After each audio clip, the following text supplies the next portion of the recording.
Parmi les témoignages, il y avait le cas de cette sœur en Christ qui souffrait des cancers du sein.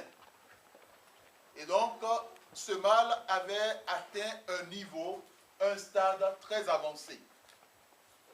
De telle sorte que ce que les spécialistes, ou bien ce que les médecins avaient arrêté, c'était de faire une ablation au niveau des deux seins ou des deux mamelles.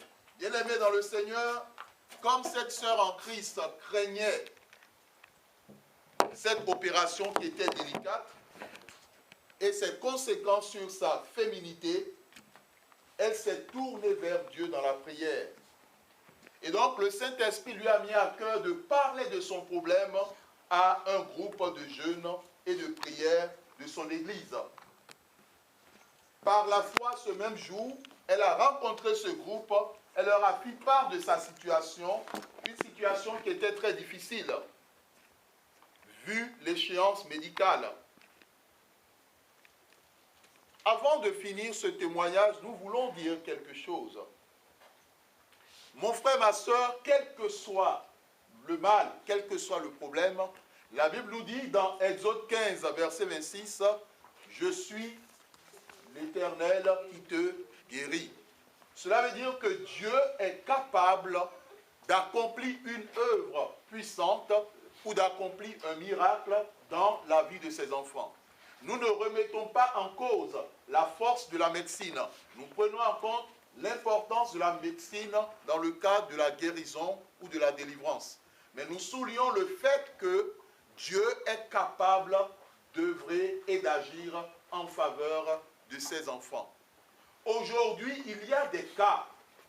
Et lorsque j'ai eu des cas de personnes au niveau de ce ministère qui m'ont appelé, qui m'ont dit « Pasteur, voici mon problème, voici mon problème. » Alors je posais la question à l'intéressé qui cherchait un enfant. Je lui ai dit, mais quel est votre problème? Elle a dit, ah pasteur, j'avais un kyste. Pasteur, dans d'autres cas, j'avais des fibromes. Et lors de l'opération, le médecin a décidé de tout enlever. Mon frère, ma soeur, nous avons aujourd'hui de ces cas de femmes qui ne peuvent plus concevoir simplement parce qu'à un moment de leur vie, le médecin leur a mis devant un choix à faire.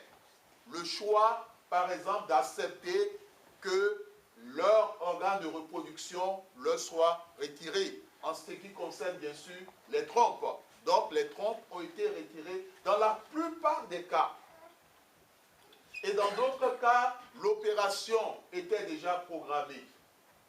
Quelles que soient les situations, si vous arrivez en tant qu'enfant de Dieu d'être confronté à des personnes qui vivent de pareilles souffrances, faites-leur savoir que Jésus-Christ existe. Amen. Amen. Et faites-leur savoir que Dieu est capable de leur faire grâce. Mais le plus important, c'est qu'ils aient la foi. Car rien n'est impossible à Dieu. Amen. Amen. Il y a un chanteur chrétien qui dit, tu as souffert de la maladie. Les médecins t'ont dit qu'ils ne peuvent plus rien. Et que la personne est allée voir les féticheurs. Eux aussi, ils ont dit à la personne qu'ils ne peuvent plus rien. Et que la personne était déçue et abattue. Et le chanteur disait, laisse-moi te dire, il y a de l'espoir pour toi. Amen. Lorsque nous sommes enfants de Dieu, il y a toujours de l'espoir pour nous. Amen. Amen. Dieu est capable de nous visiter. Et cette sœur a remis son sujet. Les gens sont priés pour elle. Et le lendemain, déjà même, avant la veille du rendez-vous, de temps en temps, elle touchait ses seins, mais cette fois-ci, lorsqu'elle a touché, il n'y avait plus de boule à l'intérieur. L'Esprit de Dieu est passé par là. Et donc, le lendemain, elle s'est rendue à l'hôpital parce que c'était le jour de l'opération. Et elle leur a dit que Jésus m'a guéri. Jésus m'a délivré. Donc, les médecins ont cru que c'était le stade avancé de son mal qui la faisait délirer. Et ils lui ont fait comprendre que, mais, madame, vous n'êtes pas là pour ça, vous êtes là pour l'opération. Que le chirurgien L'anesthésiste, tout le monde est déjà prêt. Elle a dit non, Jésus m'a guéri, je ne veux plus être opéré. Mon frère, ma soeur, par la suite, elle a dit, bon, s'ils ne sont pas sûrs, qu'ils lui fassent d'autres radios. Donc, il y avait cette possibilité dans cet hôpital. Ils ont fait, il n'y avait plus rien. Il n'y avait plus aucune trace. Donc, les médecins même étaient, ils ne comprenaient rien. Ils se disent, mais ce n'est pas possible. Qu'est-ce qui s'est passé? Et elle leur a répété que Dieu l'a guéri de son cancer. Amen. Amen. La force du jeûne, la force de la prière. Dans les cas difficiles, mon frère, ma soeur, le jeûne et la prière constituent une force redoutable. Et nous l'avons déjà dit, lorsque tu passes par des moments difficiles et tu te rends compte que ce que tu vis, tu ne peux pas le porter seul, Dieu a mis sur ton chemin des ministres, des serviteurs de Dieu, des servants de Dieu.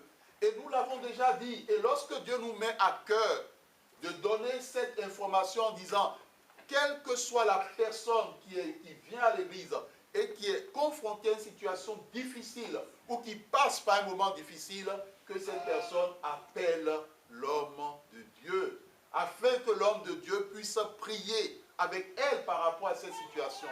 C'est Dieu qui choisit cela, ce n'est pas nous. Et nous bénissons notre Dieu parce que Dieu veut faire des choses encore dans notre vie aujourd'hui. Et nous lui disons merci pour sa fidélité. Donc, à travers ce témoignage, ne sois plus de ceux-là qui gardent leurs problèmes dans leur cœur. Il y a certaines personnes qui se disaient, ou bien qui se disent, mais ça c'est mes personnels, c'est mon problème, pourquoi en parler? Je n'ai pas le droit d'en parler. Oh, si j'en parle, comment est-ce qu'on va me regarder? Ce sont autant d'éléments et ce sont autant de questions. Bien-aimés dans le Seigneur, cette femme qui souffrait de perte de sang, lorsqu'elle s'est approchée de Jésus et lorsqu'elle avait touché, le miracle de Dieu s'est produit. Mais lorsque le miracle s'est produit, on lui a posé la question. Elle n'a pas eu honte. Elle a dit exactement ce qu'elle vivait. Et à la fin, ce que le Seigneur Jésus a fait dans sa vie. Donc, faisons attention. Si tu traverses un moment difficile, ou tu es confronté à une situation difficile, et qu'une voix te dit par exemple, n'en parle pas, oh, c'est quelque chose qui t'est personnel, ne dis à personne, garde cela. Tout élément qui valorise ton ego, ça ne viendra pas de Dieu. Tout élément qui valorise ton orgueil ne viendra jamais de Dieu. Mais tout élément dont le but est ta guérison, ta délivrance, cela viendra toujours de Dieu. Satan ne voudra jamais que le chrétien mette à nu des choses qui ne vont pas dans sa vie pour pouvoir obtenir la guérison, pour pouvoir obtenir la délivrance. Mon frère, ma soeur, notre Dieu que nous servons est un Dieu vivant. Et nous lui faisons confiance parce qu'il ne change pas. À travers le cas de ce témoignage, le Seigneur veut te dire encore qu'il est vivant. Et s'il agit dans la vie des autres, il est capable aussi d'agir dans ta vie. Quel que soit ton problème, l'Éternel a la solution. Jésus-Christ a la solution à tes problèmes. Est-ce que c'est un problème de couple? Je sais, comme nous le dit l'Éternel, qu'il y a des personnes qui sont là cet après-midi et qui veulent que Dieu leur fasse grâce en ce qui concerne la postérité. L'Éternel est vivant. La Bible dit, confie-toi en l'Éternel. Recommande à l'Éternel. Qu'est-ce qu'il faut recommander à l'Éternel? Qu'est-ce qu'il faut recommander à l'Éternel?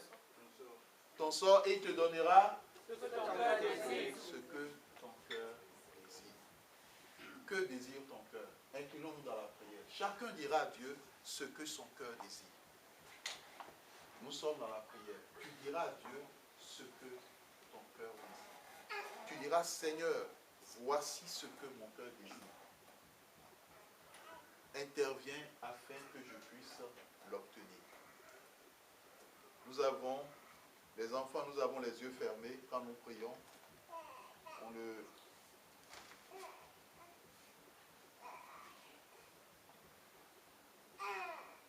Mon frère, ma soeur, tu ne t'adresses pas à un homme. Tu t'adresses au roi des rois, tu t'adresses au Seigneur des seigneurs. Dis-lui clairement ce que ton cœur désire. Lorsque Jésus a posé la question à Bartimée, que veux-tu que je fasse pour toi? Bartimée a dit, Seigneur, que je recouvre la vue.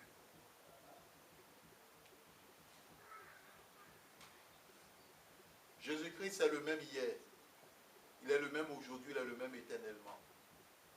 Le Seigneur nous met à cœur de prier pour une personne qui est là cet après-midi et qui a des douleurs dans la tête sous forme de migraine et qui actuellement ressent ces douleurs. Et ces douleurs ont dérangé cette personne durant ce week-end. Et ces douleurs ont commencé depuis le samedi. Bien-aimés, nous avons les yeux fermés. Si une personne est concernée par cette parole de connaissance de l'Éternel, la personne concernée à sa place, la personne lèvera juste la main. Et nous allons prier pour elle afin que l'Éternel intervienne pour déraciner la source de ce mal. Si l'Éternel a souligné cela, cela veut dire qu'il veut mettre fin à cette situation dans ta vie. Bien-aimés, nous sommes en prière.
Amen. Amen.